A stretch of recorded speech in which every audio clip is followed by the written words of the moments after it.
विक्रांत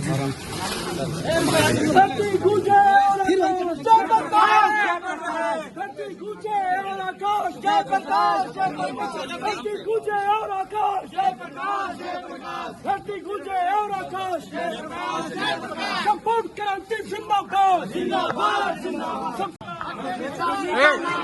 शैलेश भाई यही बाइक कर लेते हैं।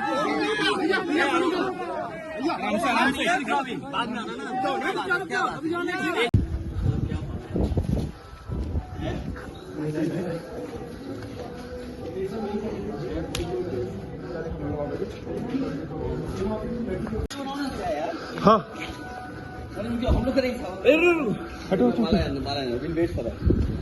मारा है वो भी नहीं सर खुद हटाएंगे फिर छोड़ो। ऑडियो बंद कर देना मत किसी को भी म्यूट करके देना नहीं वैसे रोक रहे हैं। अधिकारी इस बात के लिए तैयार नहीं है कि किससे पूछें, तो कम से कम ये देश की और प्रदेश की जनता जाने और लोग जाने आखिरकार कौन रोक रहा है, कौन रोक रहा था। इसलिए मजबूरी में जिस तरीके से हर बार माल्यार्पण करने हम समाजवादी लोग आते थे, मुझे याद है जब उद्घाटन हुआ था नेताजी यहाँ आए थे, नेताजी से मैंने उद्घाटन करवाया था। एकमात्र देश में समाजवादी नेता के लिए एक ऐसा म्यूजियम बना जिसमें उसके जीवन के बारे में लोग प्रेरणा ले सकते हैं। जो आंदोलन उन्होंने चलाए थाली बजा करके, वो उससे प्रेरणा ले सकते हैं कि सरकार के खिलाफ और लोकतंत्र में कैसे आवाज उठाई जा सकती है। आप आवाज दबाने का काम कर रहे हैं उन समाजवादियों को, उन आने वाली पीढ़ी को जो देश के लिए कुछ करना चाहते हैं, सपना देखा है उन्होंने। ये वही म्यूजियम है जो पूरे उनके जीवन के बारे में बताता है, उसको बंद कर रहे हैं। अपनी कौन सी नाकामी छिपा रहे हैं, अपनी कौन सी ऐसी चीज छिपा रहे हैं जिससे जनता को नहीं आने देते। न केवल ये म्यूजियम, जो पीछे बड़ी इमारत है, बड़ी बिल्डिंग है, जो कभी नेताजी ने, जॉर्ज फर्नांडिस ने और उस समय के समाजवादी लोगों ने इसका शिलान्यास किया था। एक सरकार आई जिसने काम नहीं होने दिया, उसके बाद समाजवादी सरकार ने, पिछली सरकार ने इसको शुरू किया। और न केवल भारत में, बल्कि अगर ये बिल्डिंग बनकर के तैयार हो जाती तो दुनिया में एक पहचान बनती इस बिल्डिंग की कि हाँ, जेपी के नाम पर, जिसने इतने बड़े देश के लोकतंत्र को बचाने का काम किया, लोगों को जागरूक किया और एक आवाज दी उन्होंने। और मुझे लगता है कि देश की जनता को एक बार फिर इस सरकार की ताकत के खिलाफ लड़ना होगा और बिना जनता की शक्ति के लोकतंत्र, समाजवाद और सेकुलरिज्म बचने वाला नहीं।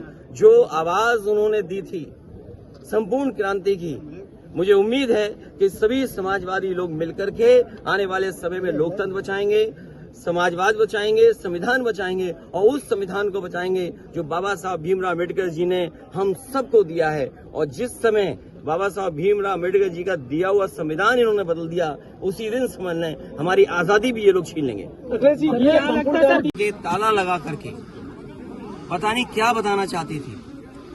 ये वही जेपी है जिन्होंने संपूर्ण क्रांति का नारा दिया था, और वो इसलिए दिया था कि उन परिस्थितियों में उस समय पर चरम सीमा पर महंगाई थी, चरम सीमा पर बेरोजगारी थी, चरम सीमा पर भ्रष्टाचार था, और न जाने कितना उनके साथ देश के समाजवादी नेताओं को जेल जाना पड़ा, इमरजेंसी लगी।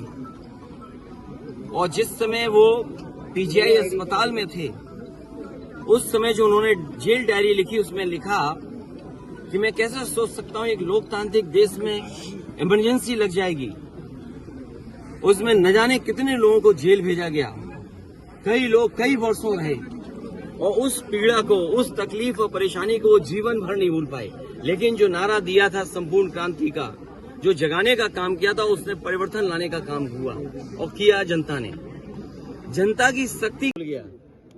इस सरकार को लोगों से वसूलने का पैसा, याद होगा आपको, एक समय सरकार कानून लाई थी कि जो पब्लिक प्रॉपर्टी का नुकसान होगा वो उस व्यक्ति से वसूला जाएगा।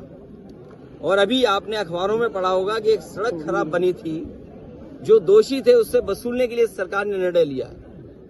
आज जो जेपीएनआईसी बर्बाद हो रहा है, समाजवादियों का म्यूजियम बर्बाद हो रहा है, या आपका ये गोमती का रिवर फ्रंट बर्बाद हो रहा है, तो कहीं न कहीं सरकार को इसकी भी भरपाई करनी चाहिए। और जो बुलडोजर लेकर के घूमते हैं, कम से कम उन्हें अपने वेतन से भरपाई करनी चाहिए इसकी। सर, आज जो आपका रूप देखने को मिला वो समाजवादी पार्टी कार्यकर्ता जोश से भर गए थे बाहर। बहुत धन्यवाद आपका। ये 24 तक जाएगा और 27 तक परिवर्तन करेगा। और एक लंबी लड़ाई में शुरुआत कहीं तो होगी, एक लंबी लड़ाई में जो 140 करोड़ का देश है, एक लंबी लड़ाई है। अगर हम दुनिया के पैमाने पर देखें, हमारी शिक्षा कहाँ है, हमारे यहाँ आपके स्वास्थ्य सेवाएं कहाँ हैं, बेरोजगारी चरम सीमा पर। तो ये इतने बड़े देश के लिए अगर आज सोचेंगे तो मैं समझता हूँ अगर सपना देखेंगे सब लोग तो पूरा एक दिन जरूर होगा। जयप्रकाश नारायण अखिलेश यादव।